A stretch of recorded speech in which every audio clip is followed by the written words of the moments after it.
Selamat datang di Lamulo Show. Fafifa Happy Ending. Assalamualaikum warahmatullahi wabarakatuh. Waalaikumsalam warahmatullahi wabarakatuh. Selamat pagi sahabat Fafifa di seluruh tanah air. Salam bahagia, salam happy ending ya. Alhamdulillah ya, di Jumat pagi ya, Jumat Barakoh ya, dimana kita masuk hari yang keempat atau ada yang juga yang kelima bulan puasa ya. Lamuloso mengudara lagi, tapi dengan konsep yang berbeda. Kemarin kita offline ya, Lamulo datang tamu kita ke studio. Kali ini kita rubah konsep dengan menggunakan media online ya, atau kita pakai Zoom ya, Zoom meeting, di mana kita akan undang tamu-tamu kita. Dan kali ini alhamdulillah saya sangat bersyukur sekali ya kan. Tamu kita spesial ini dari Jawa Barat nih, lumayan jauh dari Bandung ini. Masya Allah.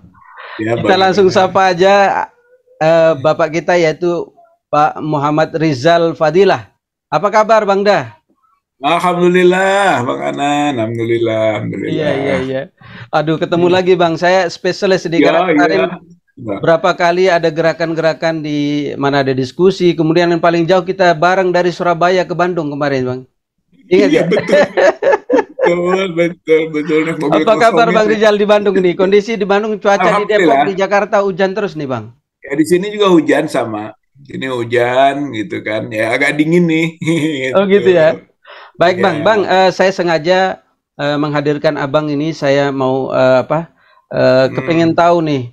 Kemarin ada tulisan Abang yang cukup viral ya. Di grup, semua grup ya, boleh saya bilang tulisan Bang Rizal ini ada nih, ya kan, yang mengenai ada satu tulisan tanggal 13 yang mengatakan bahwa jika KPU nekat ya, chaos ya, jika KPU nekat umumkan Prabowo Gibran sebagai pemenang, maka ini akan terjadi kerusuhan dan lain-lain. Ya mungkin itu bahasa chaosnya, itu arti chaos ya kan. Saya kepengen tahu dari mana sudut pandang Abang ini melihat ini semua gitu Bang. Silakan Bang. Ya, siap. Terima kasih Bang Anan. Sama-sama Bang. Tentu ini bacaannya gitu ya, bacaannya dari kecurangan ya, kecurangan terstruktur, sistematis dan masif gitu yang sudah dibaca oleh publik sebenarnya, sehingga itu menjadi isu kan, isu politik, bahkan sekarang bisa masuk ke ruang hukum gitu kan dalam konteks itu. Jadi berangkatnya dari situ bahwa pemilu atau Pilpres 2024 ini kecurangannya luar biasa ya, dari sebelum pemilu, karena terstruktur dan sistematis itu bacaannya harus sebelumnya gitu, pada waktunya saja gitu kan. Maka ini yang kadang salah orang melihat gitu, dari sebelumnya gimana Gibran sendiri yang diproduk gitu ya oleh Mahkamah Kolaborasi, Mahkamah Keluarga, Mahkamah Konstitusi gitu ya. Kepleset ini Bang, kepleset. Bernuansa rekayasa ya kan, sudah divonis oleh MK bahwa itu keliru ya, tapi tidak berpengaruh kan terhadap pembatalannya. Kemudian juga KPU-nya kena sanksi juga gitu kan, Betul. pelanggaran etik menerima ya kan, menerima pendaftaran yang belum ada perubahan PKPU ya gitu, perubahan aturannya kan, ngawur-ngawur semua tuh. Bahkan akhirnya Gibran, kalau Tempo menyebutnya anak haram Konstitusi. konstitusi ya gitu. Saya sedikit Siap. tambahkan, karena di KPU juga melanggar, ya anak haram demokrasi gitu. Nah, dari situ mulai terus cawe-cawenya Jokowi, kemudian bansos yang disimpangkan gitu kan. Jadi banyak sekali lah fenomenanya gitu kan, penggiringan aparat gitu sampai ke tingkat desa. Dari situ harus bacaan kecurangannya. TSM-nya ya Pak Rizal ya. TSM-nya pada waktunya juga sama gitu kan. Ada keanehan-keanehan di dalam pemilihan, dan pascanya terutama lagi kan, soal penghitungannya gitu, termasuk ya si rekapnya gitu yang nggak bener itu, nggak beres itu, kacau itu Gitu ya. penggelembungan dan sebagainya. Ya artinya dari bacaan itu bahwa produknya nanti ya karena prosesnya proses tidak benar, produknya produk tidak benar juga gitu. Hmm, hmm. Seharusnya dalam proses yang dibaca oleh publik dan dikritisi itu dikoreksi gitu. Bawaslu misalnya sebagai lembaga yang bisa mengoreksi dan mengawasi, tapi tidak jalan Tidak jalan gitu. ya. Iya, akhirnya kemungkinan gitu bahwa karena ini desain sejak mulai awal dulu survei, sejak survei tertinggi Prabowo gitu kan, Hmm, kemudian nanti terbukti sama juga di quick count hmm. gitu. Maka nanti akan jadi hal yang sama di real count gitu. Karena biasanya kalau orang itu curang awalnya, curang-curang, nggak mungkin jujur di ujung. Dia akan Ya. curang juga. Orang yang Sehingga bohong akan menutupi kebohongannya gitu ya, Pak ya. bohong menutupi, nggak mungkin ujung-ujung terakhirnya dia jujur. Kan. Berat, Betul. Pak. Maka Hmm, kemungkinan skeptis gitu. Nanti pas putusan juga akan real count ya sama aja dengan quick count, sama dengan survei gitu karena itu hmm, hmm. desain. Maka Prabowo Gibran dipaksakan kemungkinan akan diputuskan, tapi reaksi publik akan besar. Beda dengan 2019, kalau 2019 juga curang, tapi reaksinya lambat gitu Lambat di ya. ujung. Kalau ini enggak dari awal sudah ada reaksi-reaksi ini, sudah dikritik Betul. habis Betul. itu. Bahkan KPU sudah jadi tertuduh gitu kan, Hmm, bahkan tersangka di dalam pandangan publik ya dari pabrik kecurangan ini. betul, betul. Nah, oleh karena itu muncullah prediksi, namanya prediksi akan Prediksi terjadi ya. chaos, gitu, cepat atau lambat gitu, bahwa rakyat tidak akan bisa menerima gitu kan produk barang haram gitu dari pasangan haram, yaitu salah satunya anak haram konstitusi dan anak haram demokrasi, begitu Bang Hanan gitu Siap. kemungkinan Baik, Bang prediksinya. Rizal, berkaitan dengan apa tadi gerakan-gerakan yang Abang bilang tadi bahwa memang ini sudah dikawal, ya kan? Dan memang saya lihat, saya pantau berapa kali kita ketemu di acara diskusi kemarin, ya kan? Kemudian ada Ya, satu namanya Front Penegak Kedaulatan Rakyat. Ini juga Abang ya, sebagai koordinator yang ada di Jawa Barat, ya kan? Nah, iya, saya kepingin tahu sejauh mana ini perkembangannya, Bang. Karena memang kita lihat gerakan ini kan mulai dari tanggal 1 Maret sudah bergerak, kemudian tanggal 5, bahkan ada masyarakat sipil juga. Kemudian banyak sekali ya, apa namanya, fraksi-fraksi atau elemen-elemen yang memang bergerak dari buruh juga ada Bang siapa namanya? Bang Daeng Jumur, juga, ada Bang Jumur Hidayat. Daeng. Kemudian kemarin kita juga live secara live ya, Fapipa menayangkan rumah bersama antara 01 dan 03 itu semua tokoh pun turun Bang Dah. Nah saya kepingin Iya, iya. Bang Rizal ini mungkin berikan informasi kepada kami di Papiva TV atau Lamuloso sejauh mana ini akan pengawalan dan sebagainya Bang. Ya, saya kira itu embrio dari chaotic ya, terjadinya chaos itu ya, embrionya dari gerakan-gerakan itu gitu menurut saya. Ya kan ini sebagai eh, pengawalan ya atau pengkritisan gitu kan atau pengujian banyak lah itu kan porsi dia. Jadi front daulat ke penegak daulat rakyat itu sebenarnya akarnya adalah petisi 100 Hmm, akar ya gitu kan sebagian besar person gitu yang spiritnya pemakzulan Jokowi gitu kan dan ya, pemulihan daulat rakyat. Ya, kemudian sekarang kita berhadapan dengan masalah pemilu pilpres yang curang sehingga konsentrasi ke sana. Walaupun dahulu sudah ada penegasan Bang Anan, bahwa siap. pemilu ini akan baik, akan jujur, akan adil tanpa Jokowi. Gitu. Jadi konsepsi pemakzulan itu relevan gitu. Bahwa sebenarnya Jokowi nggak ada dulu, maka pemilu atau pilpres akan lebih baik. Tapi kalau pemilu pilpres masih ada Jokowi, akan kacau balau gitu. Hmm. Dan ini terbukti gitu dari sisi ini.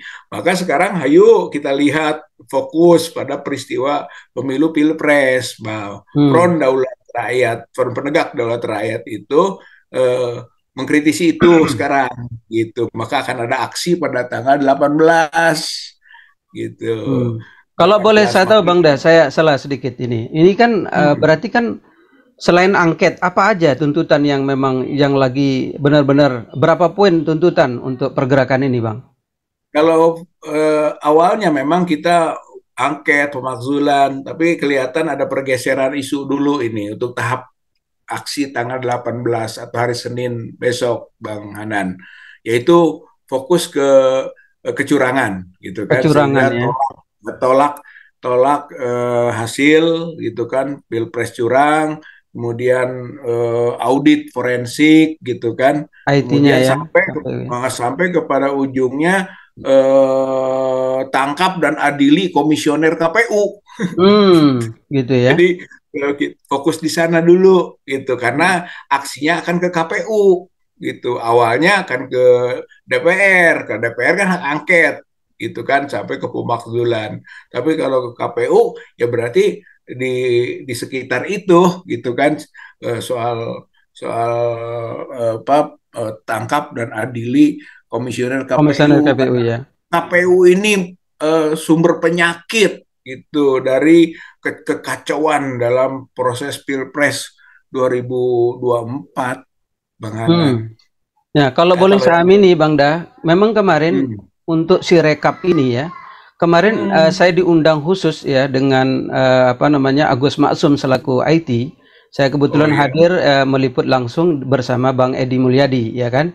Dan hmm, memang hmm, ini secara gamblang ya kan kecurangan hmm, Sirekap ini diungkap oleh pakar IT. Secara hmm. pribadi Bang Dah melihat Sirekap ini seperti apa sih kalau untuk Ya, Bang Fadilah, Bang Rizal, silakan. ya, ini memang jadi sistem informasi yang mengacaukan gitu ya si Ya, rekap bikin itu. gaduh ya Bang ya. Ini gaduh, memang awal dari ITB kan, gitu ini Hmm, ITB gitu kan mengajukan temuan atau apa ya yang ditawarkan ke KPU, kemudian KPU kerjasama dengan ITB gitu. Tapi ternyata juga di situ ada sedikit permasalahan, ketidak ada keterbukaan gitu. Makanya hmm, juga sekarang ITB oleh teman-teman alumni ITB sedang diajukan ke Komisi Informasi Provinsi Jawa Barat gitu kan hmm, tentang hmm, pelanggaran atas keterbukaan informasi publik, di mana sebenarnya apa masalahnya karena rusaknya gitu kan pemilu dan pilpres si rekap itu awalnya diproduk oleh ITB kan gitu ini betul. ya gitu. Kemudian eh, KPU sebagai pengotak-atiknya gitu kan, perusaknya. Kalau memang Hmm, ITB awalnya bagus, dirusak oleh KPU. Kemudian sekarang kan juga ditemukan dan sedang diajukan proses berikut konteks Sirekap itu soal Alibaba kan, hmm, Alibaba Cloud gitu. Dan ternyata ini hubungannya dengan Cina gitu. betul. Dan Hmm, perusahaan Cina yang di KI, di Komisi Informasi Pusat sedang disidang sekarang kan hmm, hmm, gitu, aduan juga soal Alibaba ini sejauh mana dan sudah diakui ternyata oleh KPU awalnya betul. dia sembunyi-sembunyi gitu, awalnya sembunyi-sembunyi sama dengan ITB awalnya sembunyi-sembunyi tapi sekarang ketahuan gitu, maka perlu kejelasan ini gitu kan bahwa Sirekap ini mesin kecurangan dari rezim Jokowi untuk memenangkan jagoannya gitu Prabowo, Gibran gitu. Betul, Bang. Nah, jadi ini kalau hilirisasi mungkin ITB hulu, hilirnya Cina. Jadi ini luar biasa ini gitu. Tapi Si Rekap KPU ini. Tapi KPU memang mengakui itu semua, Bang. Itu mengakui. Dan kemarin Oh, secara jelas masalah Alibaba dan lain-lain oh. itu diungkap oleh pakar IT Agus Maksum, Bang. Gitu. Ah, iya iya iya betul. Hmm. Jadi ini juga polanya, ada pakar IT lagi dari Surabaya kan, Mm-mm. Dr. Sugiarto ya, itu juga berdiskusi lewat media Zoom itu juga melihat bahwa sampai antara pileg dengan pilpres itu punya selisih selisih produk itu sampai 49,6 juta Pak gitu betul betul. isinya. Kok aneh gitu, aneh sebenarnya. Orang kan katakanlah gabungan partai politik yang 01 pasti nggak akan jauh, dia akan pilih ke Amin 01 Hmm, kan gitu. Yang 03 juga begitu pasti gitu. Tapi ini terjadi ada pergeseran suara yang mencurigakan. Misalnya di Pileg itu 48% saja Prabowo Gibran. Tapi di Pilpres jadi 60% gitu. Yang luar biasa yang ya. yang 01 asalnya 30%. Pas di Pilpres jadi 23%. 23%, ya betul. Turun Hmm, gitu. Begitu juga dengan 03 asalnya 22%. Begitu di Pilpres jadi 17%. 17%. Tuh Pak, kelihatan kan penggelembungan atau pergeseran Betul betul. suara yang aneh. Ini si rekap ini kerjanya, gitu Hmm. satu itu ya. Sehingga sampai di total katanya dari 740.000 TPS, kan semuanya 825-an lah Ya, TPS kan. 823.000 ya. Ya begitu 820. Hmm. Ini selisih angka antara Pilpres dan Pileg sampai 49,6 juta. Pak, sedangkan Pak Agus Maksum pernah kemukakan kan waktu itu bahwa ada DPT misterius kan sebesar 54 juta dan itu sudah dilaporkan ke Bawaslu. Hmm, Tapi hmm, Bawaslu hmm. nggak ngeh dan nggak peduli gitu, malah menolak gitu kan untuk memeriksa itu. Jadi ada 54 juta DPT misterius.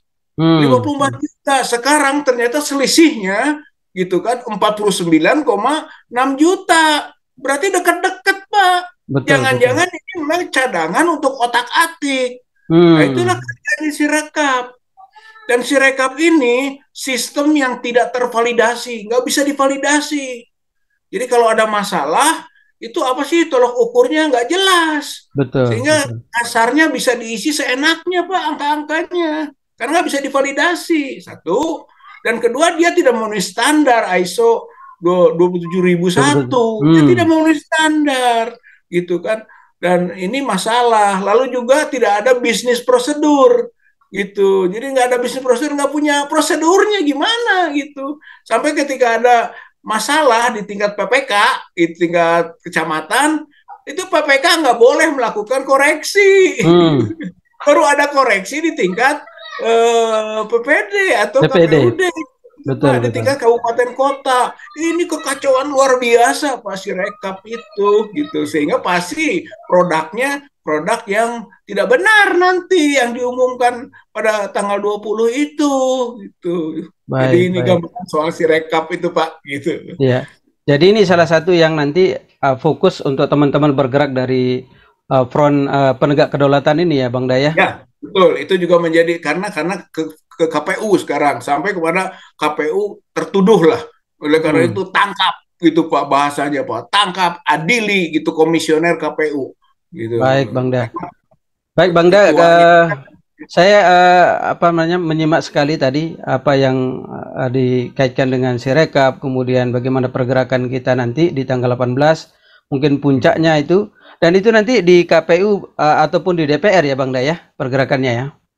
Yang DPR ada yang tanggal 19, yang Bang Din juga ya, forum apa gerakan penegak kedaulatan rakyat ada Iya, kan? 19 insya kemudian Allah. petisi Itu juga 100 dan lain-lain lah ya, Bang Da ya. semua kita akan ikut bantu support gitu kan. Itu yang DPR. Jadi kelihatan ada dua jalur Bang Hanan. Siap. Jalur DPR untuk angket ya sampai Hmm. kalau bisa ke pemakzulan, kemudian jalur langsung ke KPU gitu ya. Kira ini tanggal Siap. 19 juga ada yang akan ke KPU KPU gitu. ya. Saya tidak begitu paham, tapi ada kekuatan atau kelompok yang memang mengajak juga 19 bahkan menginap katanya di KPU Iya. supaya tanggal 20-nya terpantau. Baik, Bang Da. Jadi gini, saya setuju ya kan bahwa pergerakan ini ya kan memang harus dilakukan kalau memang terjadi Karena memang rakyat harus mengoreksi pemerintah tentunya Bang ya. Dan Ya, dan kemarin bahwa secara eksplisit Bang Refli Harun selaku pakar hukum tata negara mengatakan bahwa meminta mundur Jokowi kemudian pemakzulan Jokowi adalah secara konstitusi sah. Ya kan boleh. Ya kan yang boleh. penting kita tidak melakukan anarkis dan lain-lain begitu. Baik Bang, sebagai penutup Bang, saya minta tanggapan Abang nih. Ada satu statement bahkan ini sudah keluar di online bahwa Ahmad Ali selaku wakil ketua Partai Nasdem mengatakan bahwa seharusnya yang dorong hak angket, partai-partai yang dorong hak angket ini seharusnya udahlah ya kan dicabut aja menterinya atau kabinet yang ada di Jokowi. Gimana pandangan Abang nih? Ya, saya kira dua pandangan. Pandangan ke satu bahwa itu bagus gitu. Bagus kalau memang kita mengajukan angket sekalian juga gitu kan.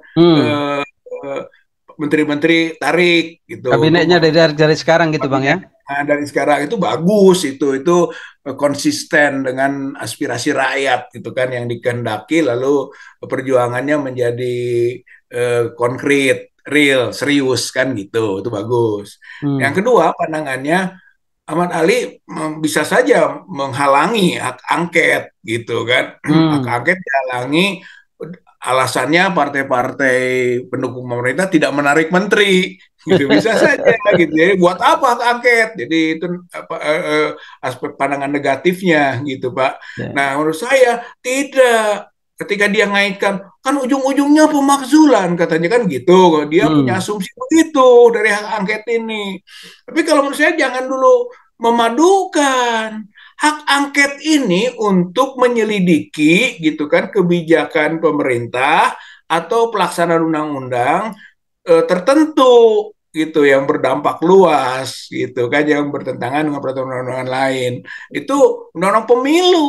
Hak angket ini kecurangan pemilu. Fokus di situ. Jadi nggak ada hubungan dengan mundurnya menteri. Gitu. Ini fokus pemilu saja dulu. Kalau urusan itu nanti. Yang kedua pemakzulan. Dan pemakzulan bukan berkaitan dengan hak angket. Ada lagi mekanisme yang lain. Mekanisme gitu, yang lain, betul. Ya kan mekanisme lain. Ada 7A, 7B. Undang-Undang 45 gitu ya. Kalau tadi desakan mundur, mungkin TAP 6 2001 bisa dipakai gitu. Jadi dua-duanya konstitusional gitu betul. Saya setuju sekali gitu kalau mendesak mundur atau dimundurkan itu dua-duanya konstitusional gitu. Jadi kalau kaitan dengan Pak Ahmad Ali ini ya dia bias bias ya Bang Daya.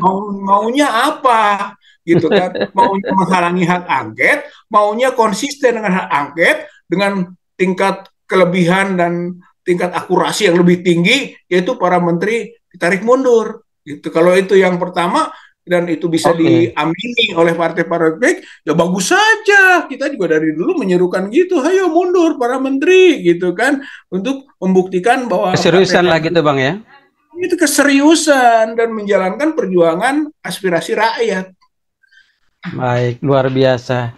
Terima kasih Bang Dah, ini luar biasa di hari Jumat. Saya boleh bilang ini dapat pencerahan dari Mubalik ini Bang Dah nih. Bukan khutbah Jumat. Iya.